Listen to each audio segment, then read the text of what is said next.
Good morning. I'm State Representative Daryl Metcalfe, Chairman of the House State Government Committee, and today I'm here with many of my colleagues that you see behind me, and I'm sure there's others that share our sentiments that just weren't able to make it here this morning. But we're here this morning to address the budget discussions that seem to be ongoing according to the latest news reports. The latest one I read was that they'd concluded after midnight last night, so we haven't had anything official from our caucus leadership on that. But according to the reporters, we seem to be getting some pretty regular updates over the weekend here. When we left last week, we were anticipating a caucus last night, and we were anticipating an appropriations meeting last night, and all of that was canceled on Saturday. Some of us had been planning a get-together with the Commonwealth Foundation yesterday prior to caucus to discuss budget, to discuss the spending number, which the Commonwealth Foundation has estimated is 5 times more in spending. So the spending increase is 5 times more than the rate of inflation and population growth this year that they're proposing in the $31.5 billion budget that's being proposed, at least from what's going on with rumors. Some of our Appropriations Committee members have seen tracking runs. The majority of our caucus has not seen the tracking runs to show those numbers, which is a great concern for many of us, that there's a deal that's going on behind closed doors with a lack of transparency even to the members that will be expected to vote on that budget this week by the deadline of this Thursday, June 30th.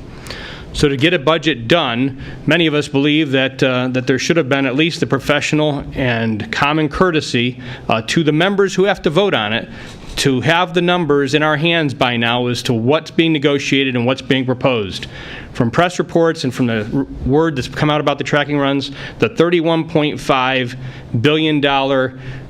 budget number, which I've heard that the Democratic caucus wants to go even upwards of $31.9 billion, to increase spending by more than 5 times the rate of inflation and population growth, to increase spending by more than $1 billion more than the revenue that you have coming in, is going to create a problem next year for whoever's here after elections to deal with yet again another structural deficit and another call from Wolf for more tax increases. There's already talk of a new energy tax within this budget. There's talk of cigarette taxes. Of course, they're trying to plan on some gaming revenues. But the way that they're trying to cobble this budget deal together so that the governor can spend more than we're taking in is a violation of the values and principles that so many of us have run on as Republicans, and that so many people have entrusted us to do once we get to Harrisburg.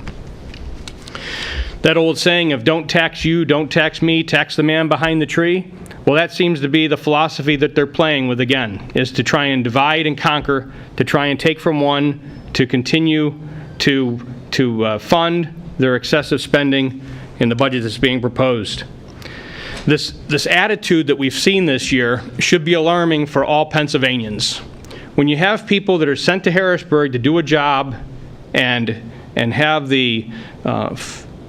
responsibility of managing and being good stewards of what the taxpayers have entrusted them with, when they're more concerned about leaving Harrisburg and getting what looks like a compromise deal done than they are in protecting the pockets of people who are supplying the funds to run government, then we've got a problem. And that's what seems to be occurring right now. When you hear reports of Democratic leadership leaving meetings fairly jovial last night after midnight with expectations of getting a budget done, and you have Republican members of the majority caucus that have not seen the tracking runs, have not seen how the money is going to be spent and how much is actually going to be spent in hard numbers, then we've got a problem with transparency at the Capitol, and we've got a problem with the process that's taking place. And that's why we're here today, is to try and alert the public that there's people out there right now behind closed doors trying to take more out of your pocket.